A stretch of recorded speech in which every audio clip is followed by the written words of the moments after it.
Halo, selamat malam. Kita mulai kelasnya ya. Assalamualaikum warahmatullahi wabarakatuh. Selamat malam semuanya. Sebelum kita mulai kelas malam ini, mari kita berdoa menurut agama dan kepercayaan masing-masing. Berdoa silakan dimulai.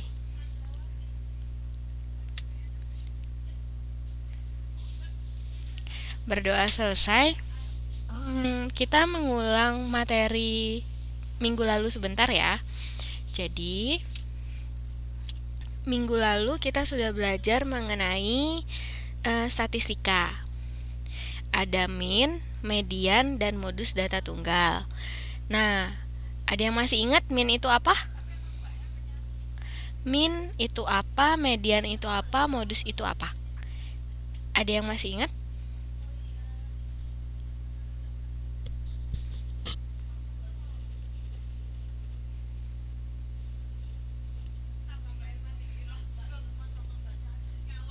Halo?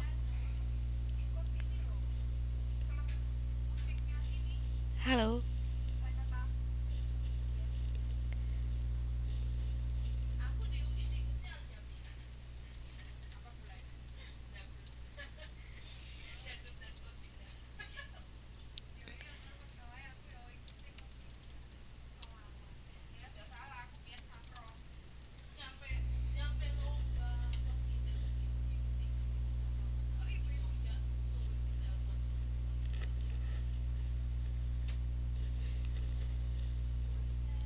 Halo, halo, suara saya terdengar kan ya?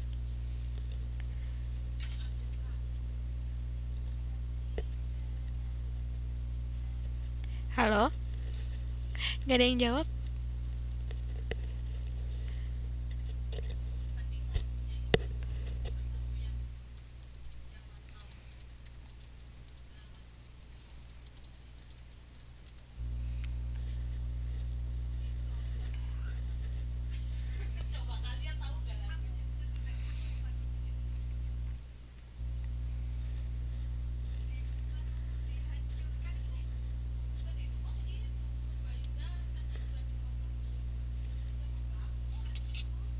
Ada yang masih ingat?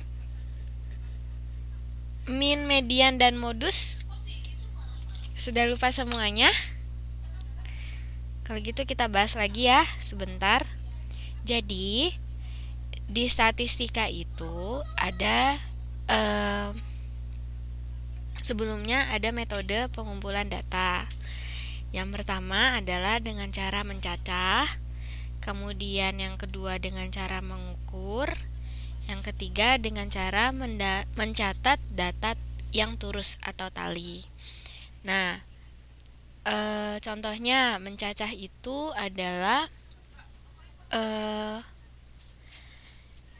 ya, min itu adalah rata-rata, median nilai tengah, sedangkan modus adalah contohnya mencacah itu adalah misalkan mengumpulkan data mengenai eh, berapa banyak anak yang naik sepeda ke sekolah, atau berapa banyak anak yang naik bis kota ke sekolah, atau berapa banyak anak yang naik kereta api ke sekolah dan sebagainya. Nah, kalau mengukur contohnya adalah eh, sesuatu yang kita lakukan sendiri dengan cara mengukur menggunakan alat ukur. Contohnya mengukur tinggi badan, mengukur panjang benda, dan lain sebagainya. Iya, nggak apa-apa. Kemudian yang lain adalah mencatat data yang turus. Contohnya kalau misalkan di pemilihan umum, kan biasanya kita jumpai cara pencatatan datanya itu seperti ini. Ini namanya turus atau tally. Nah, setiap 5 dicoret, 5 dicoret. Nah, ini disebut dengan mencatat data turus atau tally. Nah, data statistik itu ada yang namanya min, median. Ukuran pemusatan statistik itu ada yang namanya min, median, dan modus.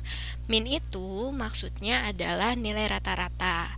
Jadi misalkan ada sekelompok anak ujiannya si A ujiannya dapat 50, si B dapat 70, si C dapat 80, si D dapat 65 dan seterusnya. Nanti dijumlahkan semuanya kemudian dibagi dengan jumlah anak, itu namanya adalah rata-rata. Kemudian ada lagi median. Median ini adalah nilai tengah dari suatu data. Misal ada data tinggi badan anak kelas 1 SD. Kan misalkan anaknya itu ada 40 anak, kemudian dari ke-40 ini dicari nilai tengahnya. Caranya dengan cara mengurutkan data dulu dari yang terkecil hingga yang terbesar, sehingga nanti kita bisa menemukan nilai tengahnya. Kemudian ada lagi yang namanya modus. Modus itu adalah nilai yang paling sering muncul atau frekuensinya paling besar muncul di antara yang lain. Itu namanya modus. Contohnya kemarin kita sudah belajar ya latihannya. Misalkan di sini ada 5, 5, 6, 7, 8. Cara mengerjakannya kita urutkan dulu dari yang paling kecil hingga yang paling besar. Kebetulan ini udah urut, kemudian kita cari rata-ratanya. Cara cari rata-ratanya 5 tambah 5 tambah 6 tambah 7 tambah 8, kemudian dibagi dengan 1, 2, 3, 4, 5, dibagi dengan 5 karena jumlah anggotanya ada 5. Itu cara mencari nilai min atau rata-rata. Kemudian cara mencari nilai tengah, kita lihat aja ya di sini yang di tengah ini angka berapa. Karena di sini yang di tengah ada angka 6, maka nilai mediannya adalah 6. Kemudian modusnya adalah nilai yang paling sering muncul. Di sini kan yang paling sering muncul ada angka 5. 5 itu muncul 2 kali, sedangkan 6, 7, 8 cuma muncul 1 kali. Berarti modusnya adalah 5. Begitu juga seterusnya ya. Gimana kalau cara mencari median kalau datanya itu genap? Misalkan seperti ini. Ada 2, 2, 3, 5, 7, 8. Misalkan gini ya. Bagaimana cara mencari mediannya? Sedangkan ini ada 6 angka. 1, 2, 3, 4, 5, 6. Nah, cara cari mediannya kita bagi menjadi 2 bagian yang sama banyak. Kalau cara mencari 2 bagian kan berarti tengah-tengahnya ada di sini, ada di antara 3 dan 5. Oleh karena itu, supaya adil, 3 dan 5-nya kita jumlahkan kemudian kita bagi 2.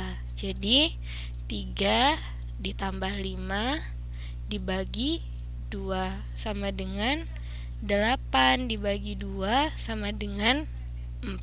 Berarti nilai mediannya adalah 4. Begini ya. Masih ingat kan semuanya pelajaran minggu lalu? Kemudian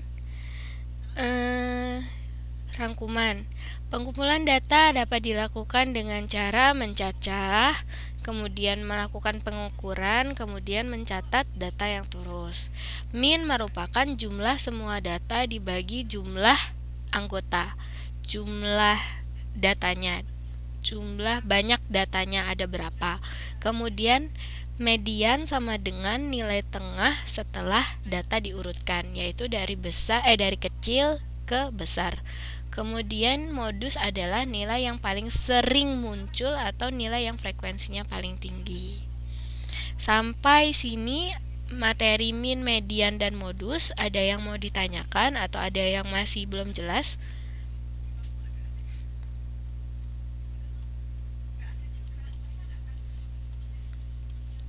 Ada yang masih belum jelas?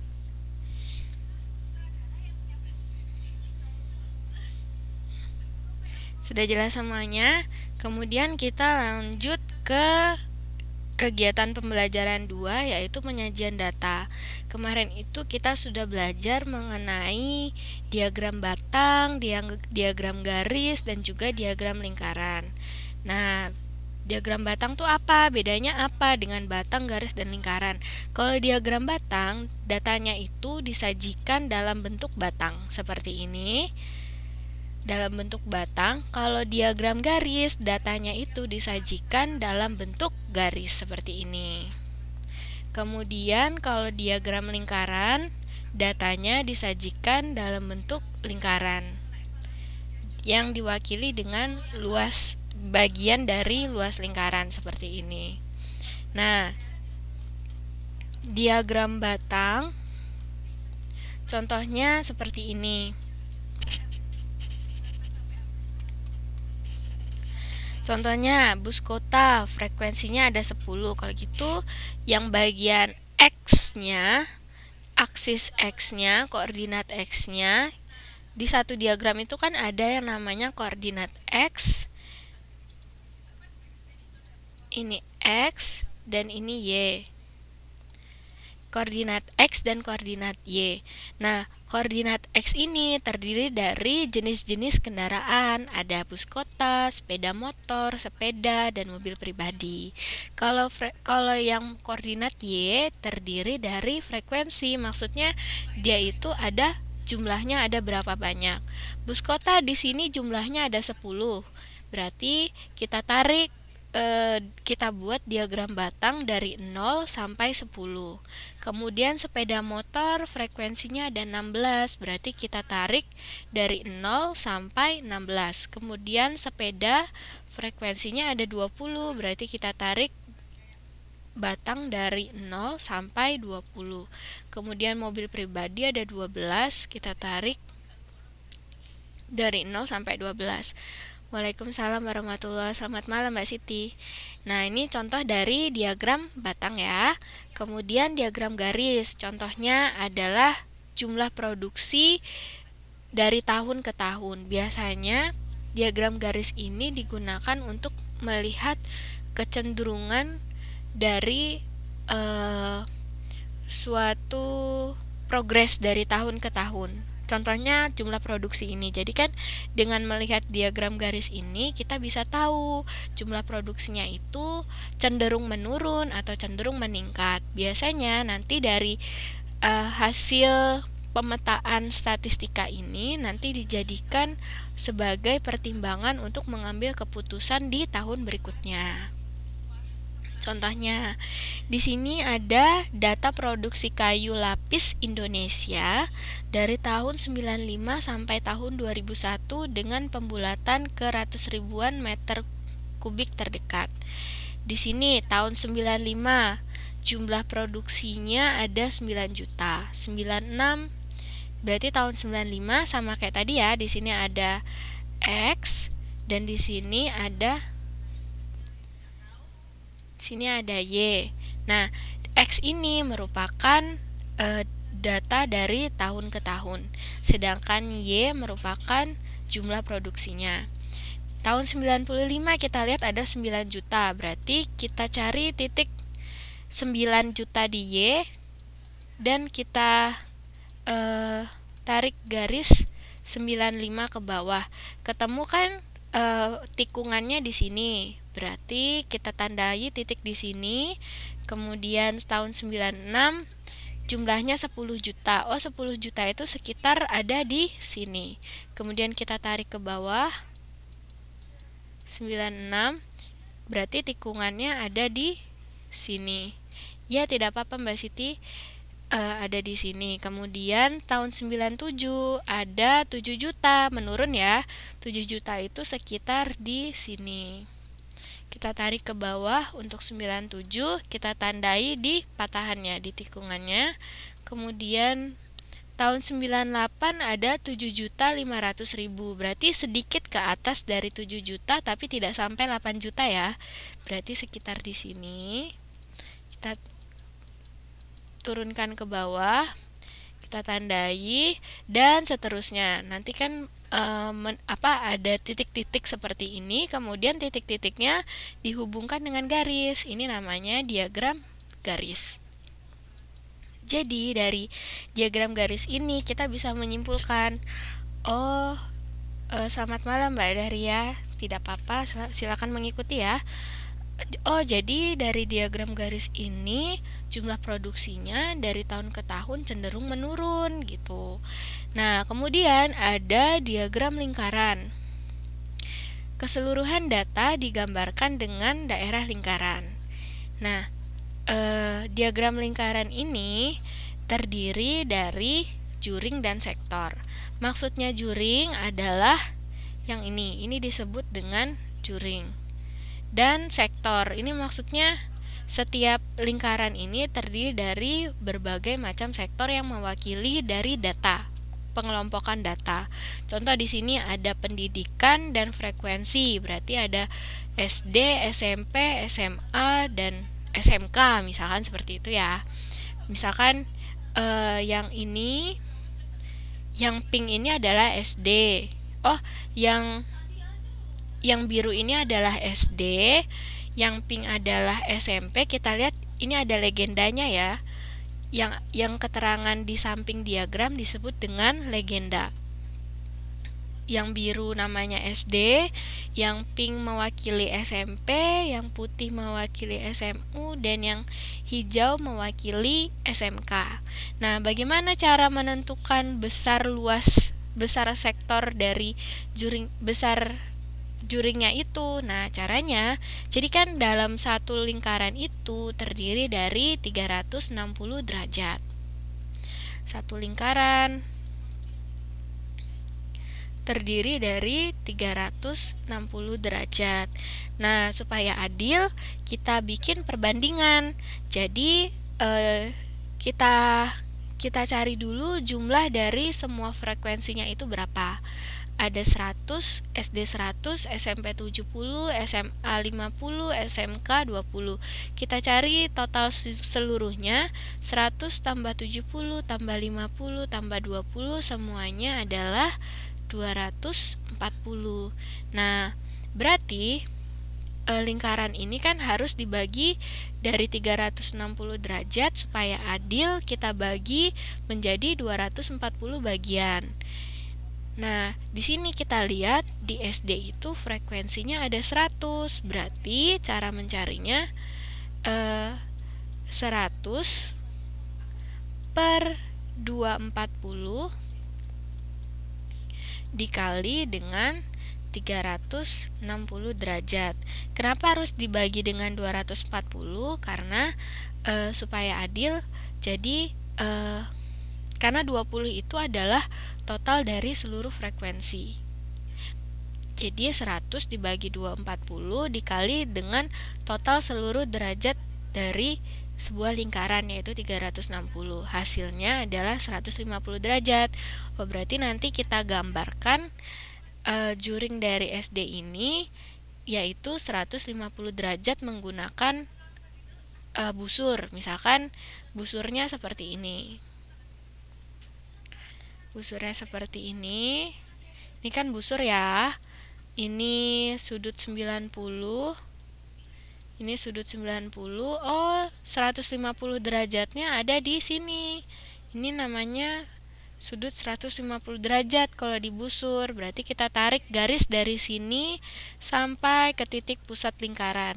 Maka dari sini ke sini merupakan sudutnya adalah 150 derajat. Kemudian SMP 70 frekuensinya. Berarti 70 dibagi 240 dikali 360, nanti hasilnya adalah 105 derajat. Sama seperti tadi kita gambar pakai busur. Nanti hasilnya menjadi seperti ini. Ini adalah 105 derajat. Di sini udah pada bisa pakai busur semua kan ya? Ini 150 derajat. Kemudian SMA itu 50 frekuensinya 50, berarti 50 per 240 kali 360, hasilnya 75 derajat, ada di sini. Nah, kemudian yang terakhir adalah frekuensinya 20, berarti 20 per 240 kali 360 sama dengan 30 derajat. Semakin kecil frekuensinya, maka semakin kecil daerahnya. Jadi nanti ketiga ini, 1, 2, 3, 4, keempat juring ini nanti kalau dijumlahkan hasilnya akan 360 derajat. 150 ditambah 105 ditambah 75 ditambah 30, hasilnya nanti pasti 360 derajat. Begitu cara menggambar diagram lingkaran. Sampai sini diagram lingkaran, diagram garis, juga diagram batang. Ada yang mau ditanyakan? Ada yang mau ditanyakan?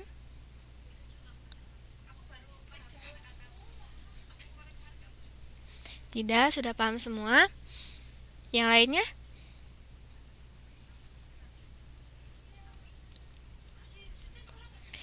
Kemudian kita lanjut kalau begitu ke membaca atau menafsirkan diagram suatu data. Seringkali kita menjumpai suatu diagram. Biasanya kan kita jumpai di koran-koran, biasanya di bagian ekonominya ya. Misalkan kurs kurs dari hari ke hari misalkan, atau diagram batang dari banyaknya hutan yang terbakar di Indonesia dari tahun ke tahun, misalkan seperti itu. Nah, seringkali kita menjumpai suatu diagram, maka kita harus bisa menafsirkan diagram tersebut. Jadi, dengan adanya pelajaran ini diharapkan kita bisa mengerti, oh maksud dari diagram itu seperti apa. Sehingga kita dapat menangkap makna yang dimaksud dalam diagram. Contohnya seperti berikut. Ada diagram dari orang yang gemar IPA, IPS, PPKN, dan matematika. Dan ditanya adalah berapakah yang gemar IPS? Kita lihat dulu di sini. Yang gemar IPA dan IPS itu yang gemar IPA dilambangkan dengan warna biru. Ini IPA. Kemudian ini modulnya itu ya agak salah ketik. Yang gemar IPS itu seharusnya yang warna pink. Berarti yang IPS itu yang warna pink. Kemudian matematika dilambangkan dengan warna putih. MTK. Kemudian PPKN dilambangkan dengan warna hijau. Nah, kita tadi kan tahu satu lingkaran itu terdiri dari 360 derajat. Nah, dari sini kita bisa menghitung dengan menggunakan busur. Jadi pakai busur kita hitung IPA itu berapa sudutnya, IPS berapa sudutnya, matematika berapa, PPKN berapa. Di sini diketahui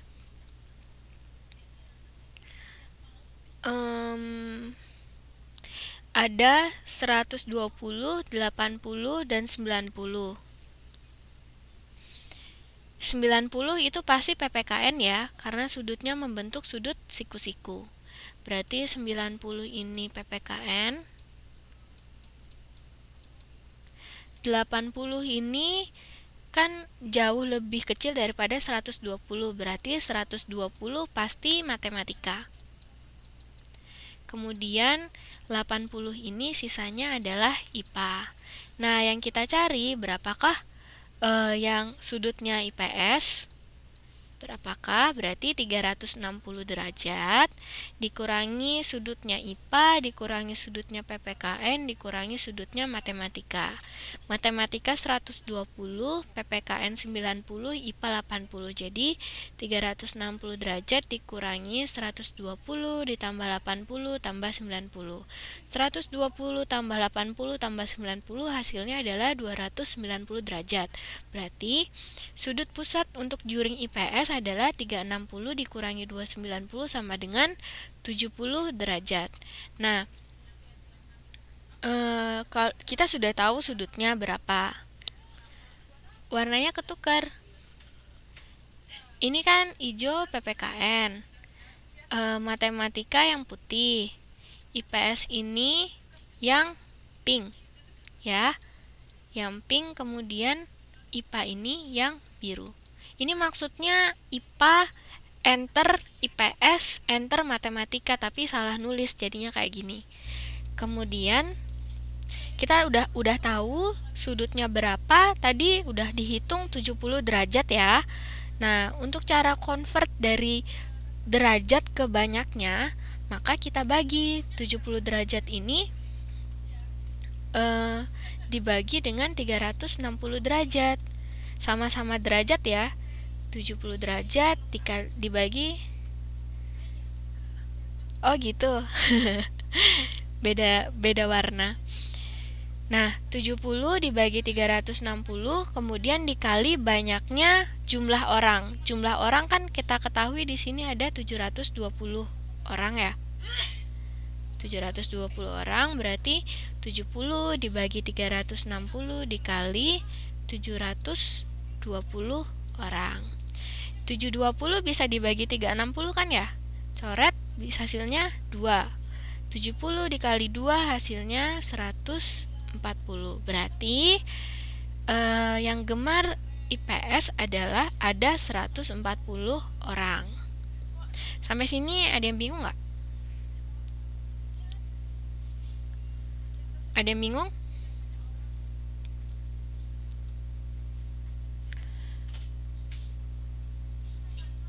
Nggak ada? Ngerti semuanya? Halo, halo?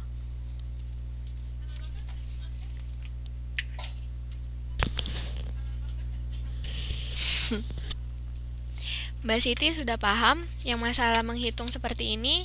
Mbak Aisyah, Mbak Sri, Mbak Daria? Paham insya Allah. Yang lainnya gimana? Kalau ada yang masih bingung, silakan ditanyakan ya, karena waktu kita masih banyak. Gak apa-apa, ditanyakan aja. Insya Allah Mbak Aisyah. Yang lainnya?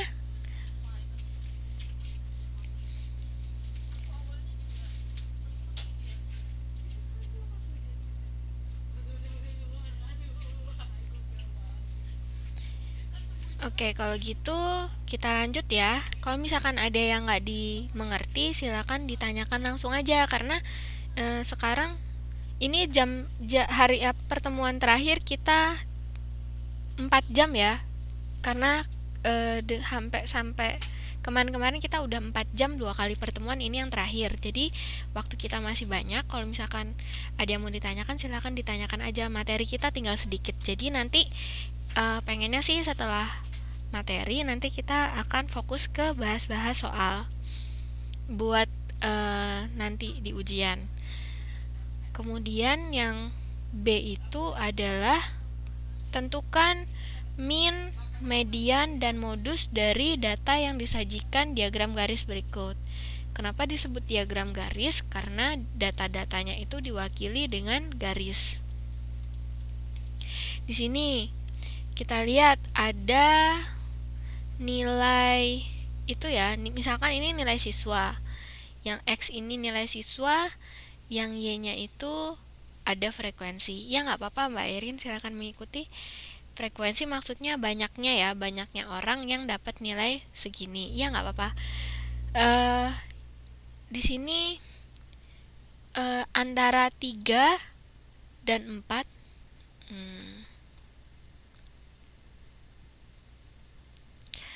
karena modulnya tidak presisi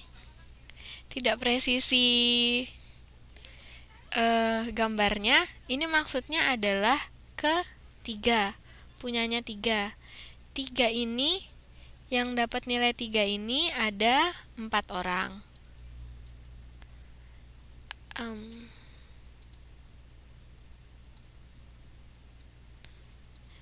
Ada 4 orang. Kemudian yang dapat nilai 5, nilai 4. Nilai 4, ini maksudnya nilai 4 ada 6 orang. Di sini 6. Kemudian yang dapat nilai 5 ada 10 orang.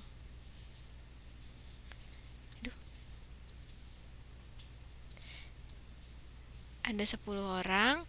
Yang dapat nilai 6 ada 12 orang.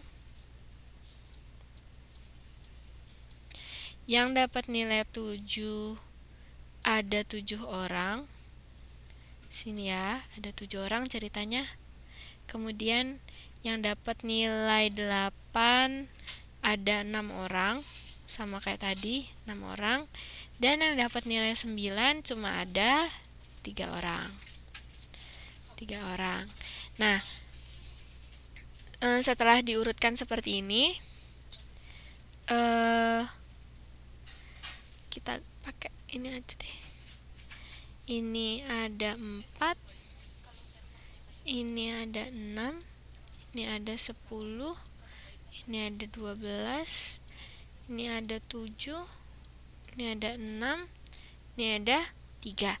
Nah, dari sini yang paling cepat ketahuan dari nilai min, modus, dan median itu apa?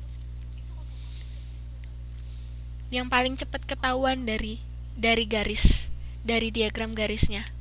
Nilai min, modun, min, min, median, atau modus?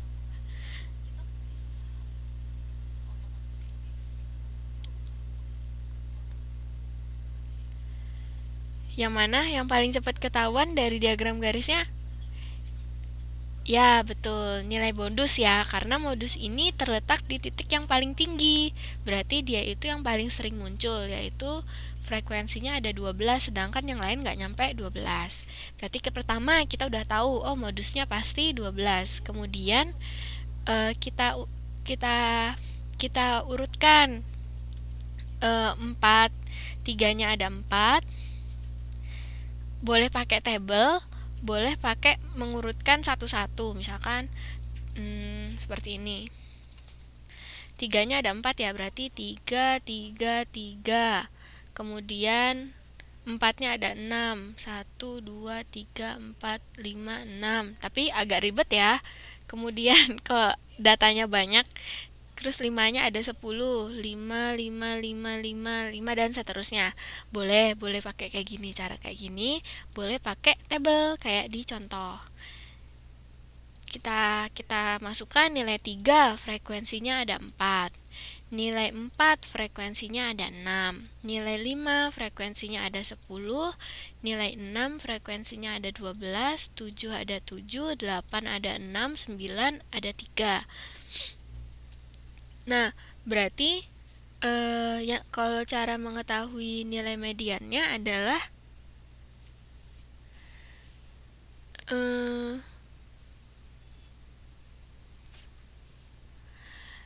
di sini kan jumlahnya itu ada 4, 6, 10, 12, 7, 6, 3. Jumlahnya ada berapa ini? 4 tambah 6 tambah 10 tambah 12 tambah 7 tambah 6 tambah 3.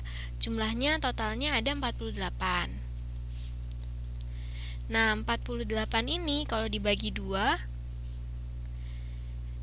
48 dibagi 2 ada berapa? Ada 24 kan?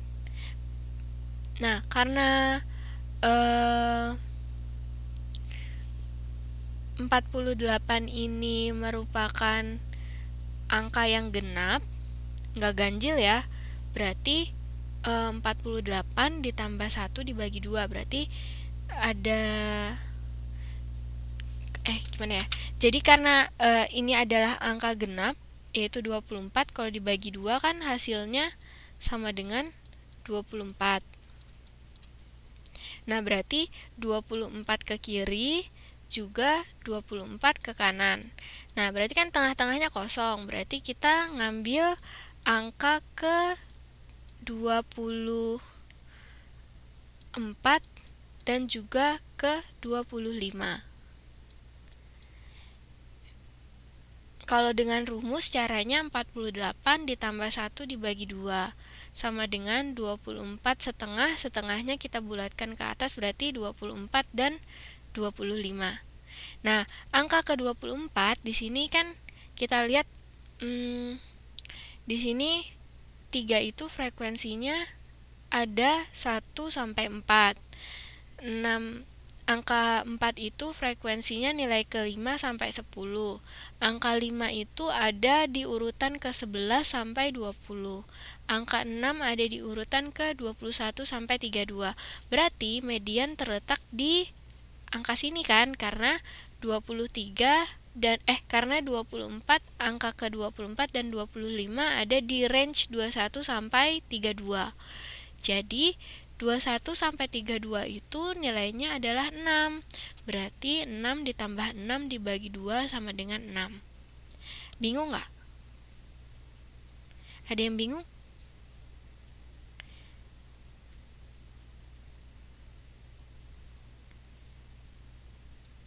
Ada yang bingung? Atau udah paham? Halo?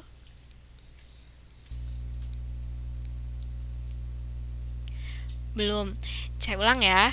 Jadi, hmm, karena ini datanya ini ada banyak, kan kita nggak mungkin mau ngurutin satu-satu. Bisa sih, bisa diurutin satu-satu, cuma akan memakan waktu yang cukup lama. Oleh karena itu, lebih cepat kita menggunakan tabel kayak seperti ini. Kita urutkan ada 3 buah kolom, nilai, frekuensi, dan range. Range-nya itu interval atau interval. 3 itu kan ada 4. 3 itu frekuensinya ada 4. Berarti dia itu menempati posisi 1 sampai 4. Maksudnya posisi 1 sampai 4 itu nilainya 3. Misalkan ya, saya tuliskan seperti ini.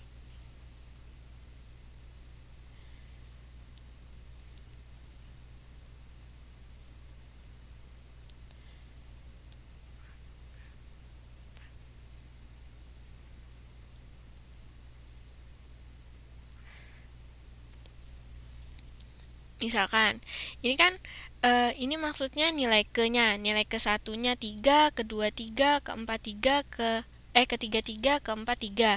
Berarti nilai ke-1 sampai ke-4 itu nilainya adalah 3. Berarti nilai 3 dengan frekuensi 4 menempati nilai ke-1 sampai 4.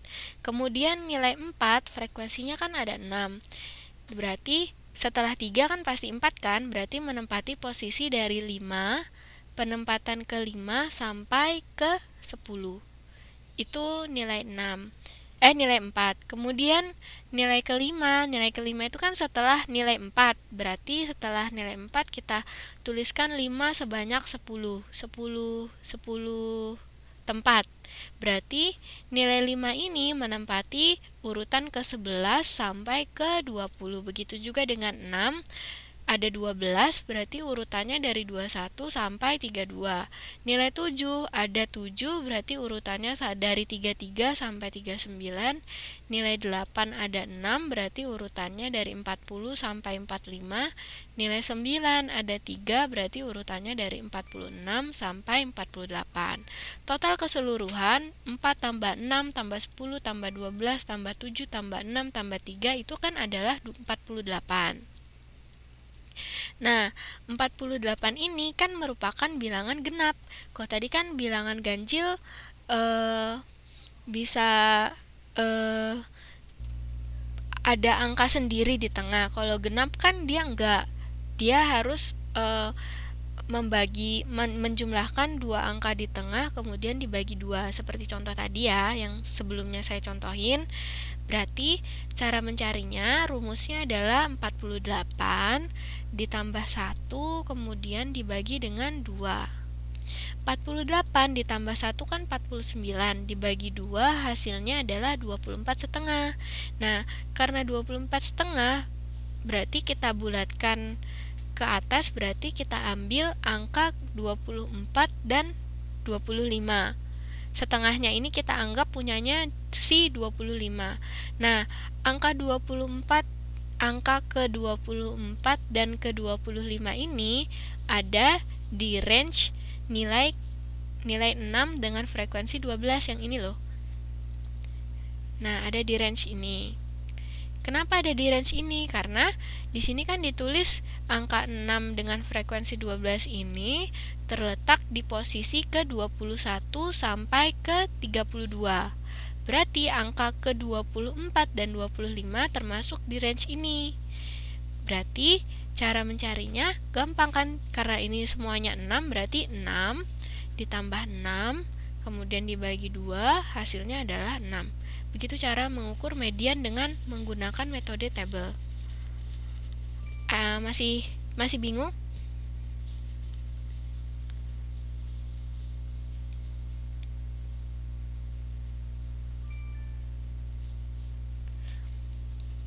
Oke, kalau gitu tinggal mencari nilai min. Nilai min gampang ya.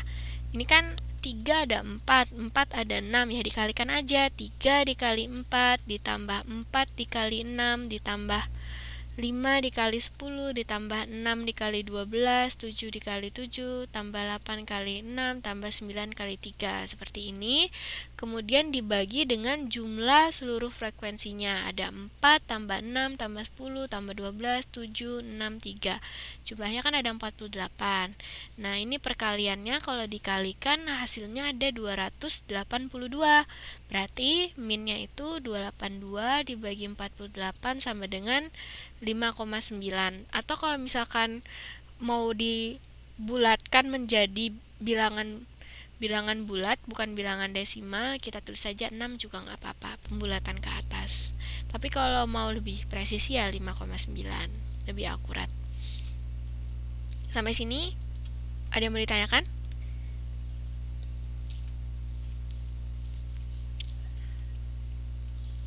Kalau gitu kita langsung lanjut ke latihan. Guna memperdalam penguasaan kompetensi, maka kerjakanlah soal-soal berikut. Pada tahun 2004, produksi minyak zaitun dunia adalah 1.320.000 ton. Kita ketahui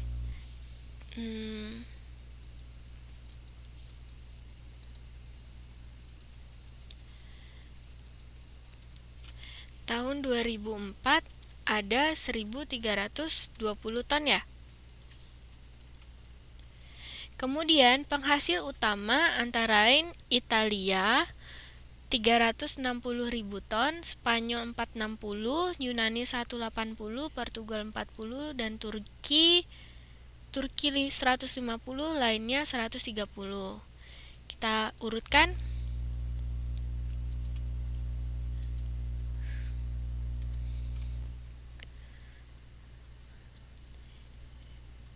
Italia ada 360, kemudian Spanyol ada 460, kemudian Yunani ada 180, kemudian Portugal ada 40, Turki ada 150, dan lainnya ada 130.000 ya, dalam satuan ribu. Pilihlah skala yang cocok dan lukislah keterangan itu dengan diagram batang.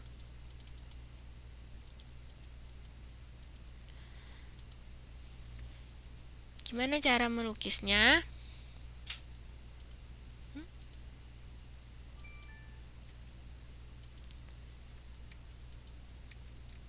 Gak mau di copy.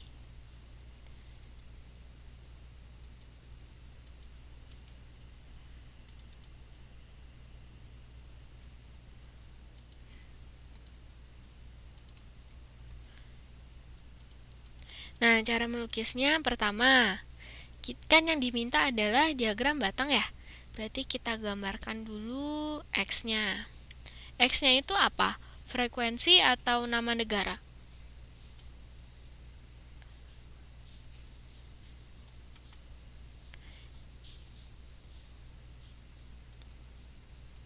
X-nya frekuensi atau nama negara? Halo.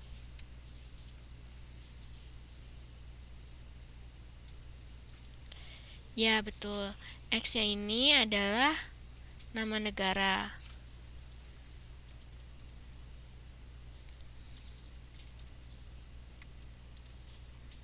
Kemudian Y-nya ini adalah frekuensinya ya.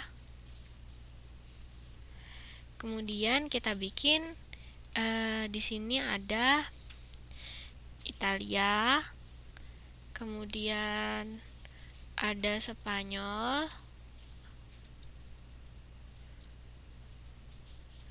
kemudian ada Yunani, ada Portugal, ada Turki, ada lainnya. Nah, kemudian kita bikin misalkan skalanya itu ini dalam skala ribu ton ya. Skala ribu ton dikasih keterangan di sini. Skala ribu ton. Kemudian Italia itu ada 360.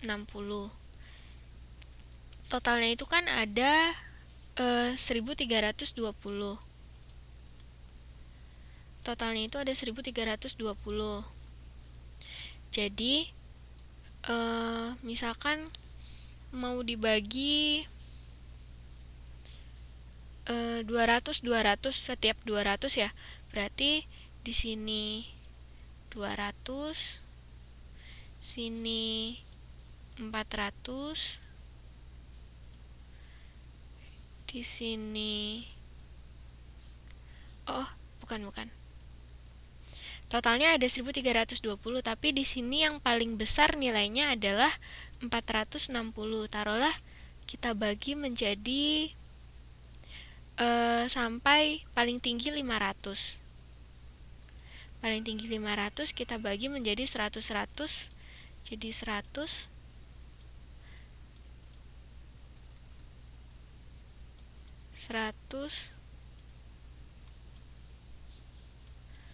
200, 300, 400, 500. Misalkan seperti ini ya. Nah, kemudian kita gambar diagram batangnya. Italia ada 360. 360 berarti sekitar di sini. Kita gambar diagram batangnya, ini punyanya Italia. Kemudian Spanyol ada 460. 460 sekitar ada di sini. Dari sini tarik 460, terus tarik ke Spanyol. Kemudian Yunani ada 180, berarti sekitar mepet-mepet 200. Sekitar di sini, ini punyanya Yunani. Kemudian Portugal ada 40, berarti setengahnya dari 100, sekitar di sini. Ini punyanya Portugal. Kemudian Turki ada 150, berarti tengah-tengah antara 100 dan 200. Ini punyanya Turki. Dan lainnya ada 130, berarti lebih pendek dari punyanya si Turki, berarti sekitar 130 sekitar di sini. Nah, jadi deh diagram batangnya. Ini adalah Italia 360, Spanyol 460, Yunani 180, Portugal 40 sekitar di sini, Turki 150 dan lainnya 130. Ini cara menggambar diagram batang. Rasanya semua sudah mengerti ya cara menggambar diagram batang. Kemudian yang nomor 2, berikut ini adalah hasil pengukuran tinggi badan Antonius yang dilakukan tiap hari ulang tahunnya. Pada umurnya 9 tahun tingginya 115. Pada umur 10 tahun tingginya 120, 11 122, 12 127, umur 13 134, umur 14 142, umur 15 148, umur 16 154, dan umur 17 163. Buatlah diagram garis dengan skala 1 cm horizontal untuk 1 tahun dan 1 cm vertikal untuk 10 cm tinggi. Maksudnya itu 1 cm horizontal dan vertikal. Sekarang saya tanya, horizontal itu berarti yang X atau yang Y? Horizontal.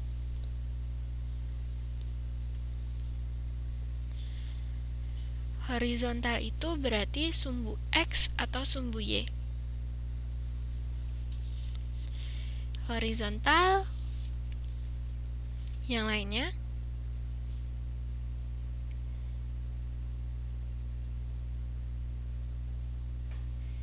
Yang lainnya?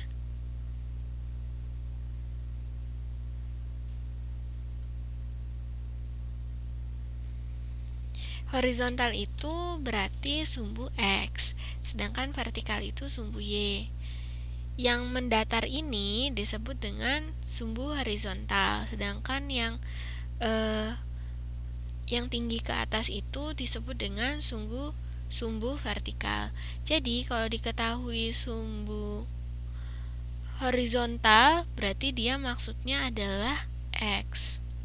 Kalau diketahui sumbu vertikal, berarti dia maksudnya adalah Y. Nah, tingginya ini kan 115, 120, 122, 127, 134 dan seterusnya ya. Paling tinggi itu tingginya adalah 163. Nah, di sini disuruh skalanya itu setiap 10 cm. Maksudnya seperti ini, skalanya tuh setiap 100 naik, 100 naik. Jadi 100, 200 kelipatan 100 ya, 100, 100, 200, 300, 400, 500. Nah, yang disuruh di soal itu merupakan kelipatan 10. Jadi, kalau paling tinggi 163 cm dengan kelipatan 10, setidaknya kita bikin bikin nilainya sampai batas berapa? Setidaknya.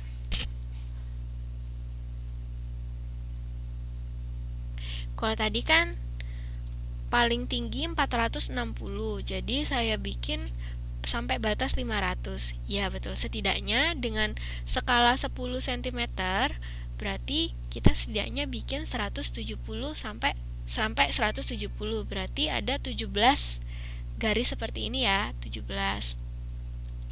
Kalau gitu kita gambarkan.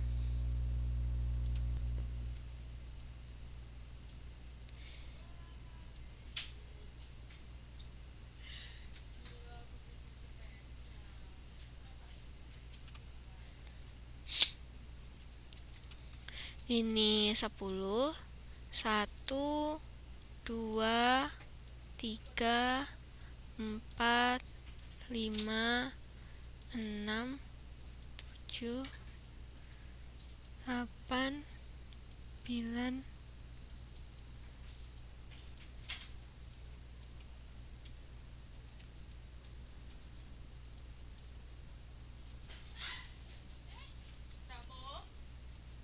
nih, berarti ini batasnya 170. Ini batasnya 10.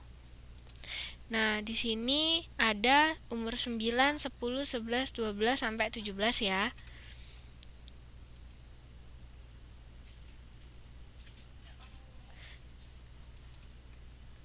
Ini misalkan ini umur, bisa digambar langsung dari umur 9, bisa mulai dari 0, tapi kita gambarkan dari misalkan dari umur 1 dulu ya. 17, 1,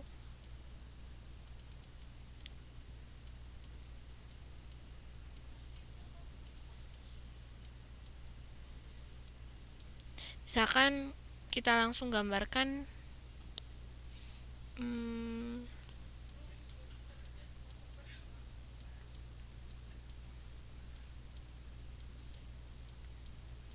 misalkan di sini ini 17, ini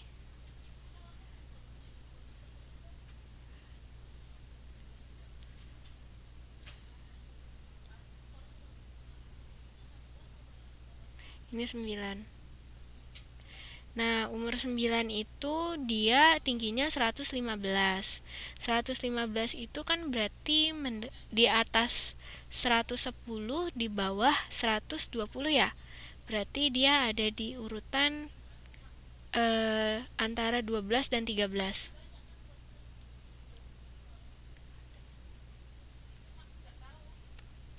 11 dan 12 ini 110. Nah, 115 itu ada di sini, ditarik garis lurus ke bawah, dikasih titik di tikungannya, patahannya. Kemudian umur 10 dia tingginya 120. Umur 10 sekitar di sini ya, 120. Tarik ke bawah 120. Umur 11 122, naik sedikit naik sedikit. Kemudian umur 12 127 berarti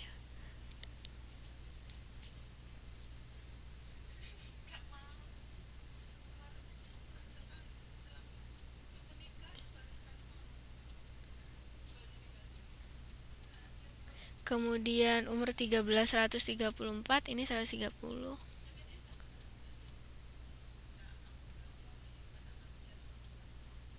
Ini kemudian umur 14 142.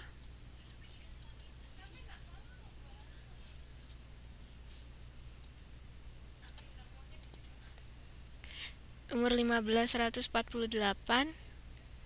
Ini 150.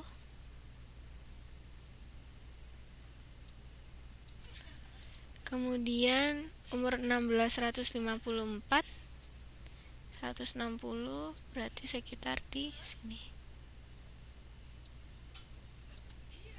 Dan umur 17 163. 163 berarti sekitar di sini. Berarti nanti ditarik garis mengikuti titik-titik ini. Nah, ini disebut dengan diagram garis. Kemudian setelah digambarkan grafiknya, berapa tinggi Antonius pada umur 12,5 tahun? Jadi antara umur 12,5 tahun kan ada di antara umur 12 dan 13.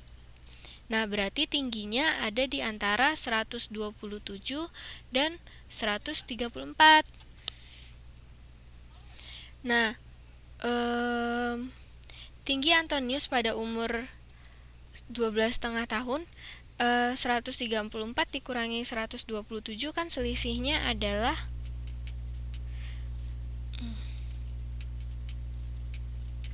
adalah 7. Selisihnya adalah 7. Kemudian 12 dan 13 ini ada 1 tahun kan ya? 1 tahun kan 12 bulan. Berarti 12 gimana? Jadi selisih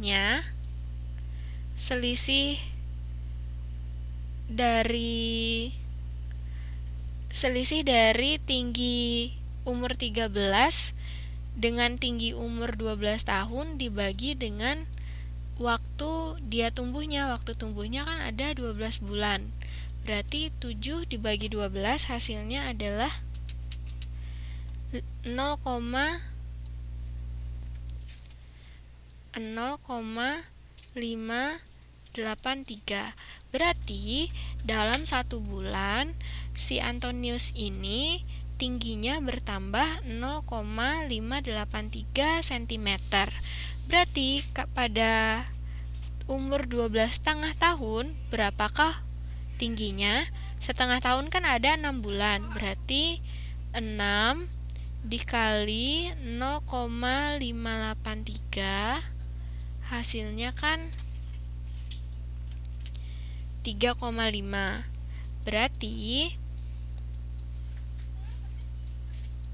Berarti pada umur 12,5 tahun tinggi Antonius adalah 127 ditambah 3,5. Hasilnya sama dengan 130,5. Bingung nggak? Bingung?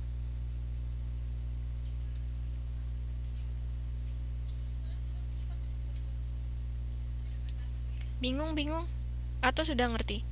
Jadi, untuk mencari tinggi Antonius di antara tengah-tengah ini, sebentar ya.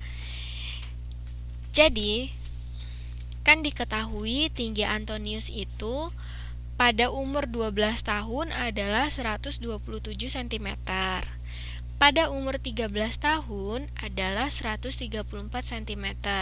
Berarti dalam 1 tahun Antonius tumbuh sebanyak 7 cm. 134 dikurangi 127 sama dengan 7.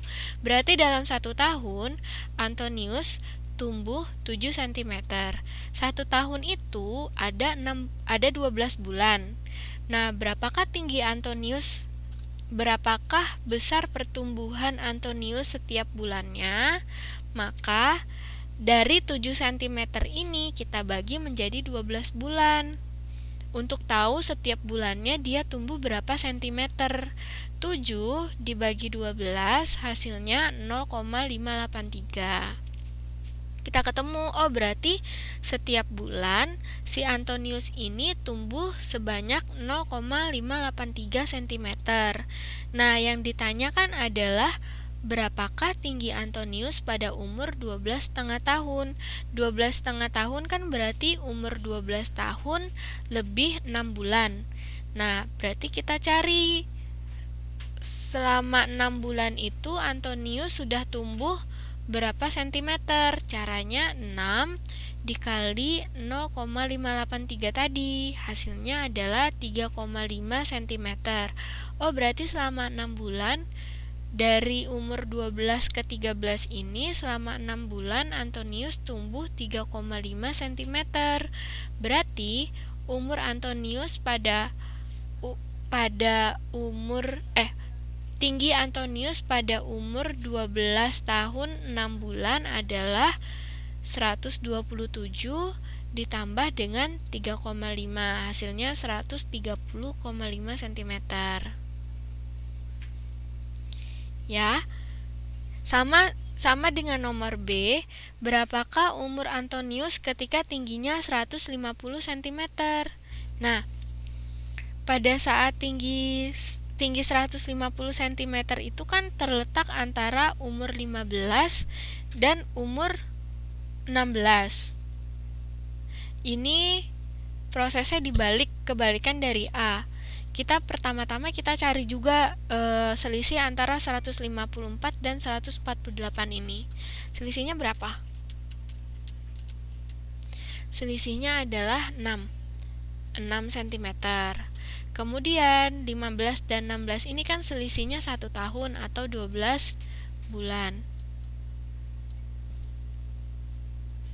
Berarti setiap bulan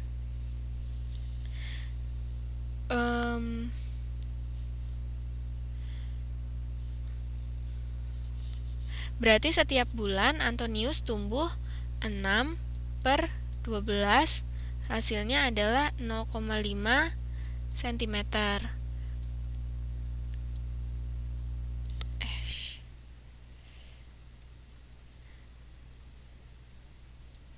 0,5 cm. Setiap bulan dari umur 15 ke 16 setiap bulannya Antonius tumbuh 0,5 cm. Nah, dari 150 ke 148 ini selisihnya berapa? 2 cm kan ya? Dari 150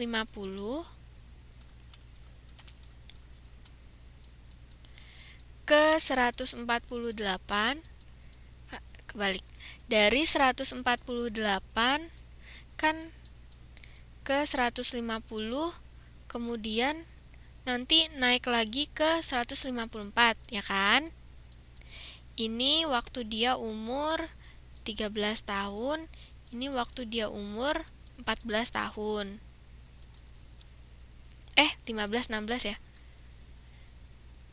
Ini waktu dia umur 15 tahun, ini waktu dia umur 16 tahun. Nah, 150 ini terletak antara umur 15 tahun sampai 16 tahun. Kita nggak tahu umur berapa. Ini yang kita bakal cari. Ini tuh berapa, kita nggak tahu presisinya. Ya, kita nggak tahu nilainya berapa. Tapi kita tahu dari 150 ke 148 itu selisihnya kan 2 cm. Nah, sedangkan dari hitung-hitungan tadi selisih dari hitung-hitungan tadi, setiap bulannya si Antonius ini tumbuh sebanyak 0,5 cm.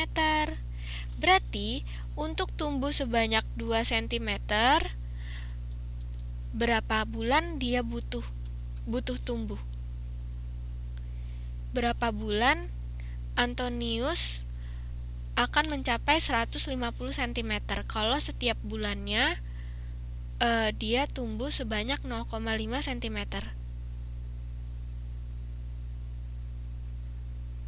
Halo? Caranya 2 dibagi dengan 0,5. Hasilnya adalah 4 ya. Berarti untuk tumbuh sebanyak 2 cm, Antonius butuh waktu 4 bulan. Jadi bisa dipastikan tinggi Antonius mencapai 150 cm saat dia berumur 15 tahun lebih 4 bulan. Bingung? Bingung?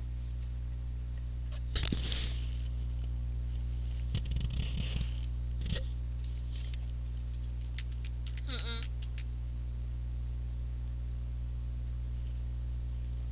2 dibagi 0,5 sama dengan 4.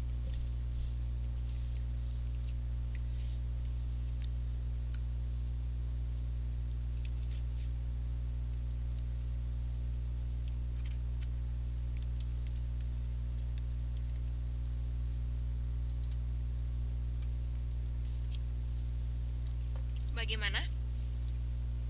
Sudah mengerti logikanya belum?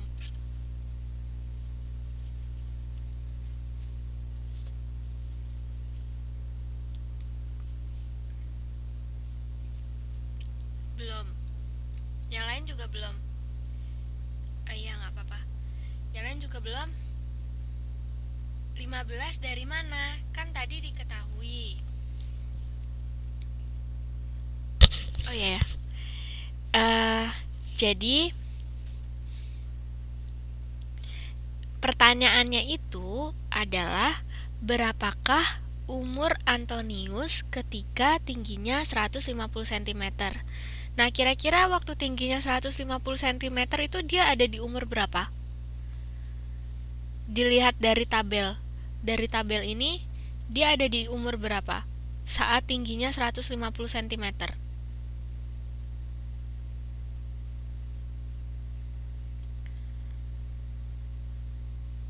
15 tahun kan? Nah, tapi di 15 tahun itu umurnya kan tingginya kan baru 148 cm.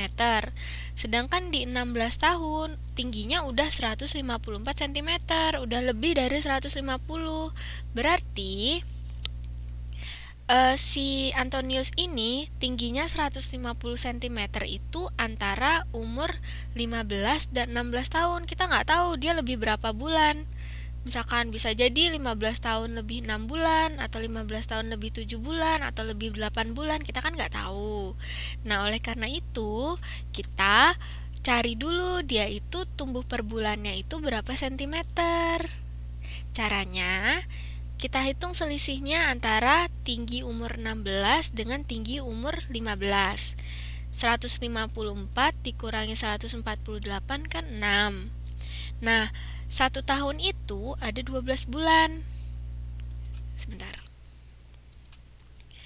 Tinggi dari umur 15 ke 16 itu selisihnya adalah 6 cm.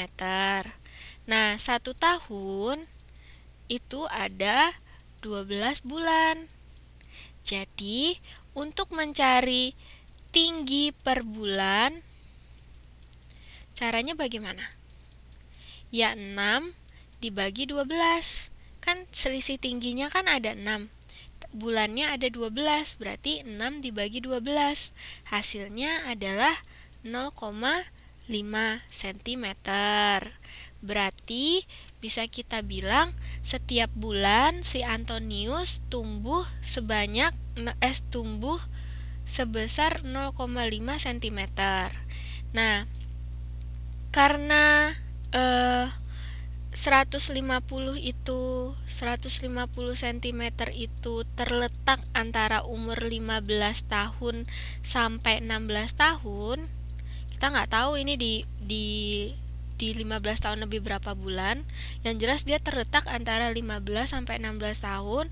Maka kita harus tahu 150 itu kira-kira terletak di 15 tahun berapa bulan. Caranya kan umur 15 tahun itu tingginya 148. Umur 16 tahun tingginya adalah 154. Yang kita butuhkan adalah tinggi 150 cm yang kita butuhkan. Berarti dimulai dari 148 ke 150 itu selisihnya ada berapa?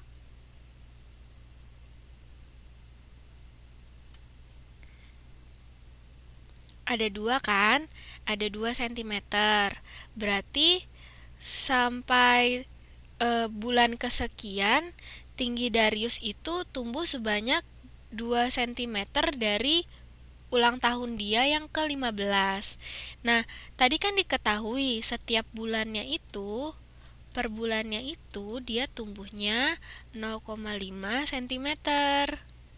Berarti untuk mencapai 2 cm dia butuh berapa bulan?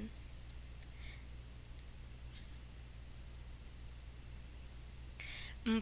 Dari mana 4? Dari 2 cm dibagi 0,5. Hasilnya adalah 4. Berarti tinggi Darius akan mencapai 150 cm saat dia berumur 15 tahun lebih 4 bulan. Ngerti kan ya? Udah paham sekarang?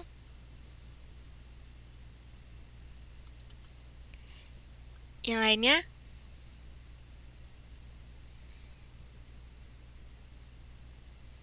Kemudian, tahun berapa ketika tingginya bertambah pesat? Nah, dari sini kita lihat kalau yang ditanya tahun berapa ketika tingginya bertambah pesat, kita lihat selisih dari tahun ke tahun itu yang paling besar yang mana. Kalau 120 dan 115 kan selisihnya ada 5. 127 dan 122 selisihnya juga 5. 134 dan 127 selisihnya 7. 142 dan 134 selisihnya berapa? Itu 8 ya? Selisihnya 8. 142 dan 148 selisihnya 6. 154 dan 148 selisihnya 6. 163 dan 154 selisihnya 9.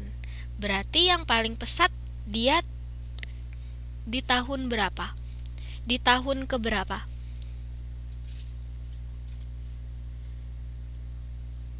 Yang paling pesat dari selisih tadi. 5, 5. Oh, ini 2. Lupa. Ini 2. 5, 2, 5, 7, 8, 6, 6, 9. Yang paling pesat yang mana? Pertumbuhannya. Yang 9 berarti saat dia umur 17 tahun itu yang tingginya pertumbuhannya paling pesat dari 16 ke 17. Oke, nomor 2 paham ya? Kita lanjut ke nomor 3. Suatu rumah tangga memakai 55% dari penghasilan keluarga untuk makan. Jadi dari 100% jumlah uang penghasilan, 55%-nya itu dipakai untuk makan. 15-nya untuk pakaian, 15 lagi untuk pendidikan, 10 untuk listrik, 5 disimpan di bank. Nanti kalau dijumlahkan 55 tambah 15 tambah 15 tambah 10 tambah 5 pasti hasilnya adalah 100%. Kemudian buatlah diagram lingkaran keterangan di atas. Caranya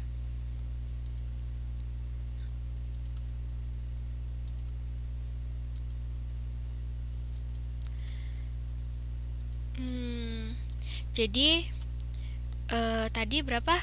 55% untuk makan. Kemudian 15% untuk apa tadi?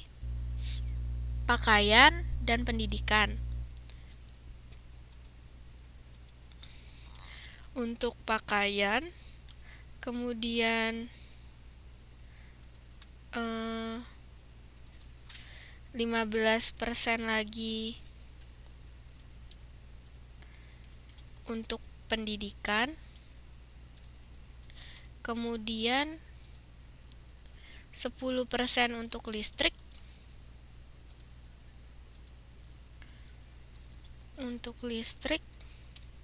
dan 5% untuk saving di bank.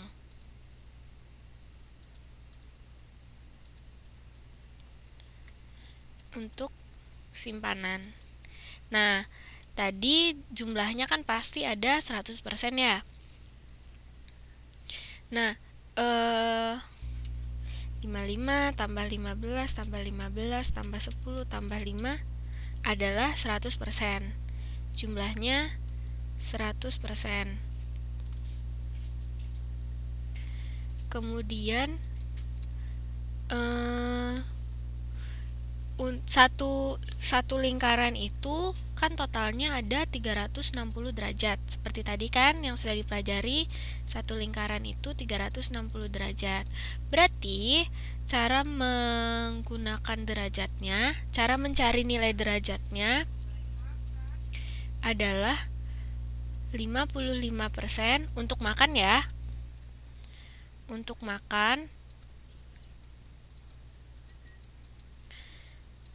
55% dibagi dengan 100% dikali dengan 360 derajat. Karena total satu lingkaran itu ada 360 derajat.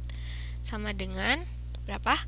55 dibagi 100, 0,55 dikali 360 sama dengan 198 derajat. Kemudian untuk pakaian, cara mencarinya 15% dibagi 100% dikali 360 sama dengan berapa? Sama dengan 54 derajat. Kemudian untuk pendidikan. Pendidikan itu kan ada 15%. Berarti 15% dibagi 100% dikali 360 derajat, hasilnya sama ya, 54 derajat. Kemudian apalagi? Listrik ada 10%. Listrik berarti 10% dibagi 100% dikali 360 derajat. Maka hasilnya adalah 36 derajat. Sisanya untuk saving atau simpanan itu ada 5%. 5% berarti 5% dibagi 100% sama dengan 18 derajat. Nah, cara untuk mengetahui ini jumlah derajatnya sudah benar atau belum, kita jumlahkan aja semuanya. 198 ditambah 54 ditambah 54 lagi ditambah 36 ditambah 18, maka hasilnya harus 360 derajat. Benar ya? Hasilnya semuanya ada 360 derajat. Baru setelah itu kita bikin lingkaran. Terus kita menggunakan bantuan busur. Menggunakan bantuan busur kita bikin derajatnya. Misal ya, karena saya tidak ada busur, jadi saya bikin sekiranya saja 190 derajat 198 itu sekitar di ini kan Ini kan 180 derajat segini. Berarti 198 itu sekitar begini. Ini untuk makan. Kemudian 54 derajat itu sekitar segini. Ini 54. Kemudian 36 itu sekitar segini dan sisanya 18. Kemudian saya kasih nama, ini untuk makan, ini untuk pakaian, ini pendidikan, ini untuk listrik, ini untuk simpanan. Paham ya? Bagaimana cara menggambar diagram lingkarannya?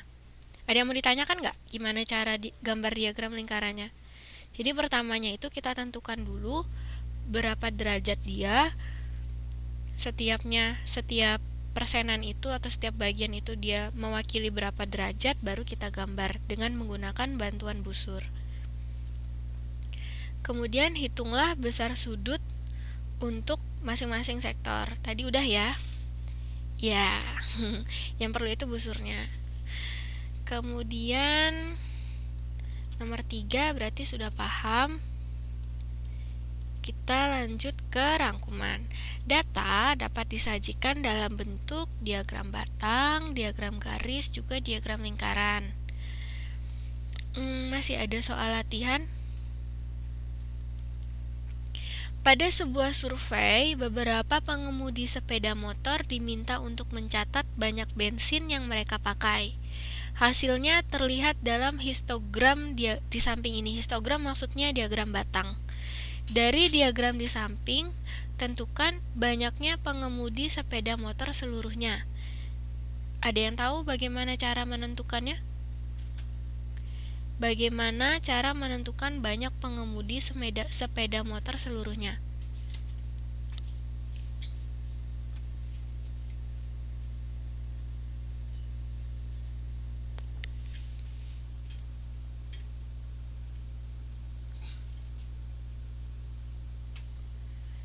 Caranya, kita lihat aja di frekuensinya ini. Kita lihat yang batang pertama dia itu frekuensinya ada 4. Berarti kita simpan ya. Kita simpan 4. Ditambah batang kedua frekuensinya adalah 12. Ya, kita simpan 12. Kemudian batang ketiga frekuensinya ada 16. Tambah 16. Batang keempat frekuensinya ada 20. Tambah 20. Batang kelima frekuensinya ada 6. Tambah 6. Terus batang terakhir frekuensinya ada 2. Maka hasilnya adalah 4 tambah 12 tambah 16 tambah 20 tambah 6 tambah 2. Hasilnya adalah 60. Jadi total pengemudi motor seluruhnya adalah 60. Kita lihat aja frekuensinya. Kemudian, berapa liter bensin yang sering dihabiskan oleh pengemudi? Ayo, bisa kelihatan kan gambarnya? Oh,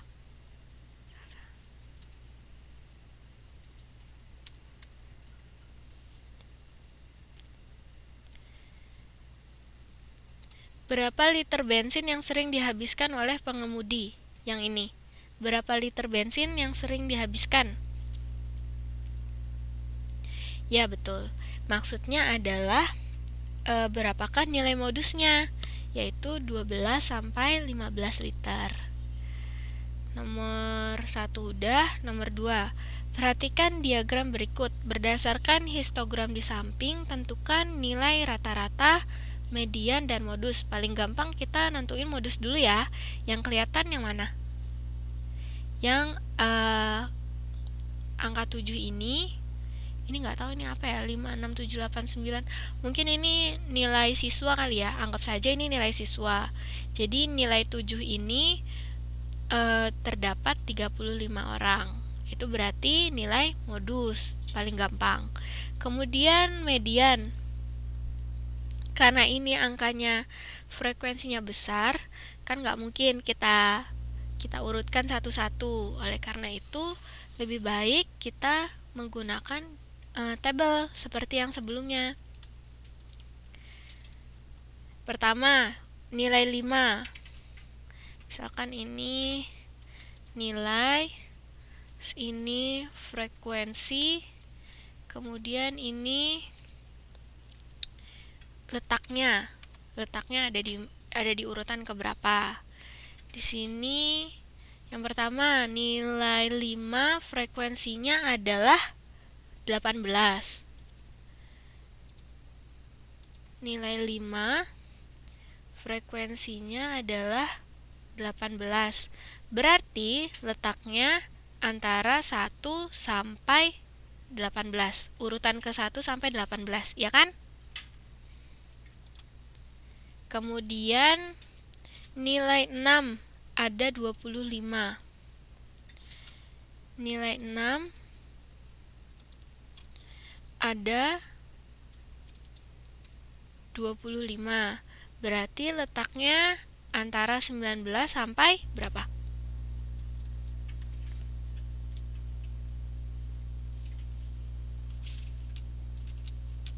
44 ya.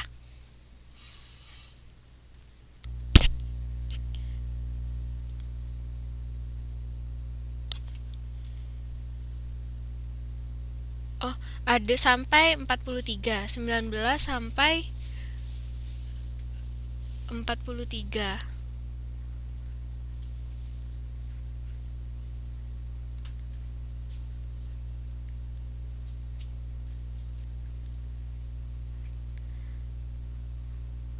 Sampai 43. Kemudian yang nilainya 7 ada 35. 7 ada 35. Berarti dia terletak di 44 sampai berapa? Sampai 78.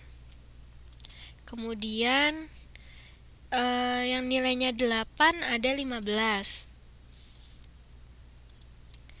8 nilainya ada 15. Berarti dia terletak di 79 sampai 93. Kemudian nilainya 9 ada 5.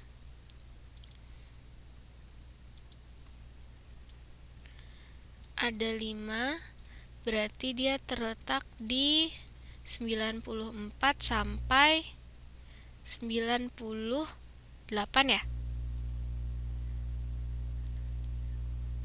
Sampai 98. Berarti total semuanya adalah 98. Coba kita cek. 18 tambah 25 tambah 35 tambah 15 tambah 5 ada 98. Totalnya semuanya ada 98. Kemudian kita cari nilai rata-ratanya. Caranya gampang ya. Nilai rata-rata min sama dengan 5 dikali 18 ditambah, coba dibantu hitung, 6 dikali 25 ditambah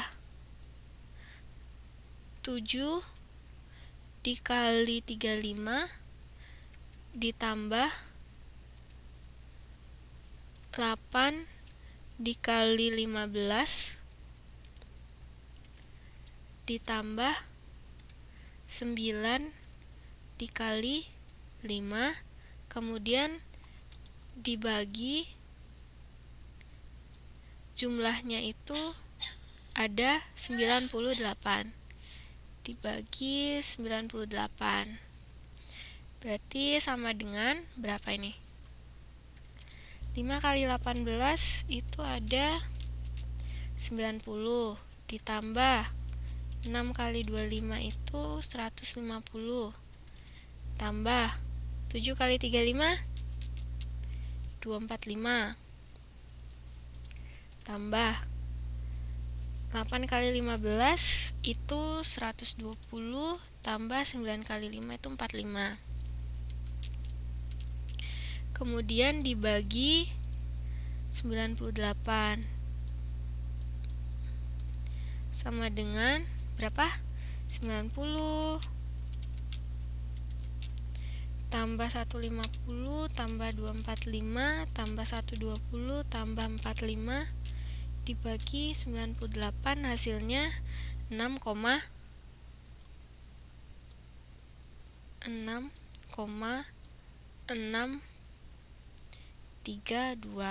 Misalkan kita pakai 3 angka di belakang koma. Berarti ini adalah nilai minnya. Sekarang bagaimana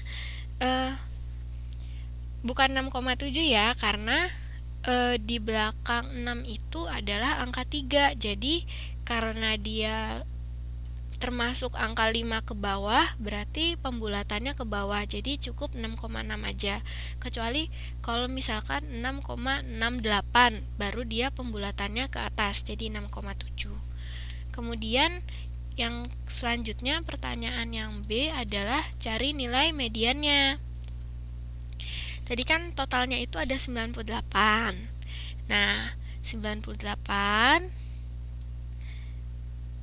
ditambah 1 dibagi 2. Tadi kan rumusnya ini ya. 98 tambah 1 kan 99. 99 dibagi 2, maka hasilnya adalah 49,5. Berarti mediannya ini terletak di posisi ke-49 dan posisi ke-50. Karena dia 49 lebih ya. Jadi 49 dan 50. 49 dan 50 ada di range nilai keberapa dari tabel ini? Ada di range nilai keberapa?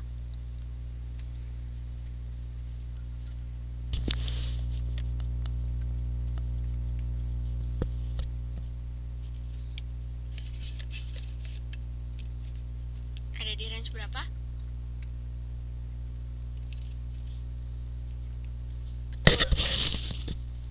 Ada di range 44 sampai 78.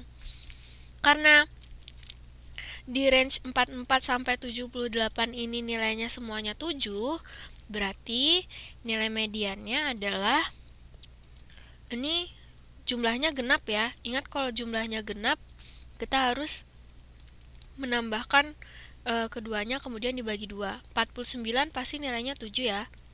Yang ada di letaknya di 49 nilainya pasti 7. Yang letaknya di 50 nilainya juga pasti 7. 7 tambah 7 dibagi 2 hasilnya 7. Berarti mediannya adalah 7. Oke. Kemudian nomor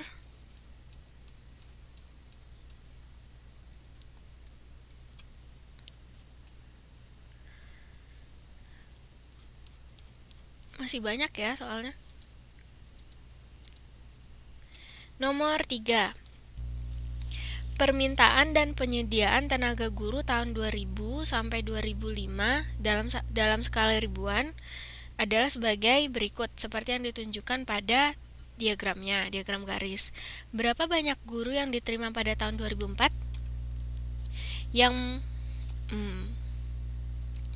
Anggaplah garis merah ini sebagai daftar guru yang diterima dan garis biru sebagai daftar guru yang tidak diterima.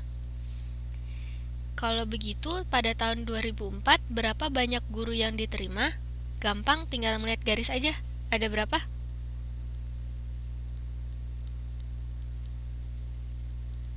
Karena ini ya 65, tapi lebih dikit lah ya, sekitar 66. Karena dia tidak pas di tengah. Pas deng, pas, berarti dia 65 ya, betul. 65. Kemudian berapa banyak guru yang tidak diterima pada tahun 2004? Yang tidak diterima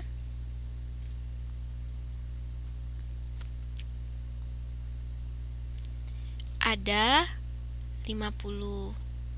Ada 50 ya. Lihat di sini potongannya, perpatahannya tuh ada di sini. 2004, tarik garis, ketemunya di sini 50.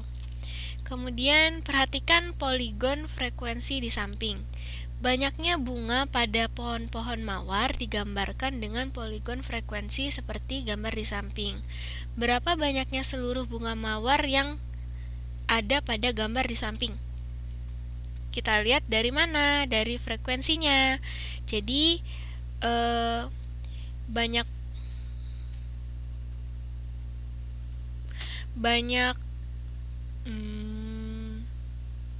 mungkin ini satu tangkai bunga mawar kali ya, atau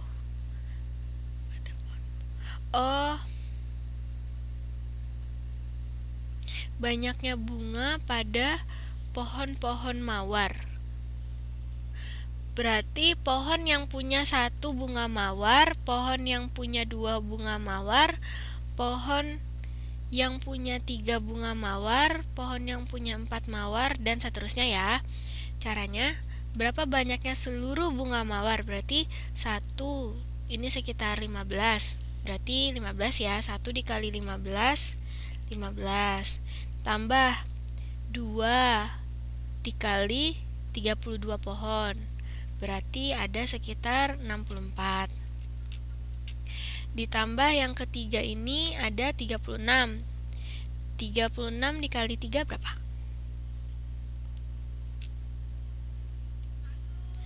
36 kali 3 itu 108. 108 tadi ditambah 15 ditambah 64 tadi ya. Kemudian 4 ini ada di 20. Berarti 4 kali 20 kan berarti 80. Kemudian 5 dikali 10 itu kan 50. Berarti ditambah lagi 50. Kemudian 6, yang banyak bunga mawarnya 6 itu ada 0. Berarti 0. Berarti jumlah seluruhnya adalah 317. Sudah. Kemudian nomor 5. Yang terakhir, mata pencarian penduduk di sebuah desa digambar dengan diagram lingkaran di samping. Jika banyaknya penduduk ada 1.500 orang, berarti jumlah seluruhnya itu jumlah seluruh buruh, pengusaha, petani, pengusaha ini ada 1.500 orang. Berapa banyak penduduk yang bermata pencaharian buruh? Caranya gimana tadi? Buruh itu kan ada 60 derajat. Sedangkan total semuanya ini ada 360 derajat. Kemudian total seluruhnya ini, seluruh penduduk ini di desa itu ada 1.500. Berarti 60 dibagi 360 dikali dengan 1.500. Berarti ada 250 orang. Ya, betul. Kemudian berapa banyak penduduk yang bermata pencaharian petani? Petani kan ada 168. Berarti 168 dibagi 360 dikali dengan 1.500. Berapa?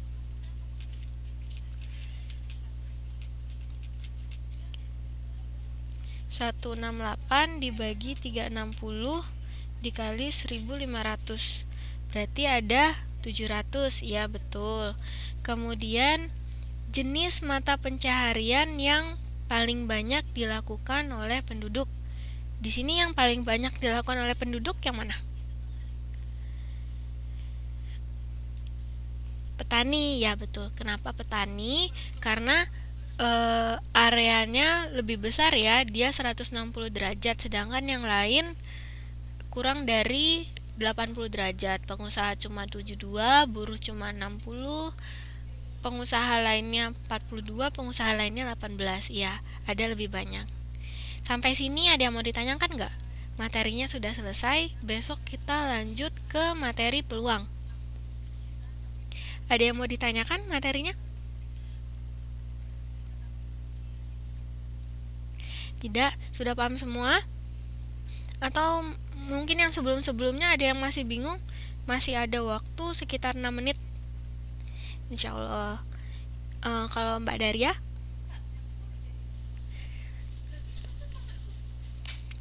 Insya Allah udah ya. Kalau gitu, karena sudah malam, kalau mau eh, selesai ya silakan kita tutup saja dulu ya kelasnya. Terima kasih telah datang. Semoga ilmunya bermanfaat. Sebelum kita tutup, mari kita berdoa menurut agama dan kepercayaan masing-masing. Berdoa silakan dimulai.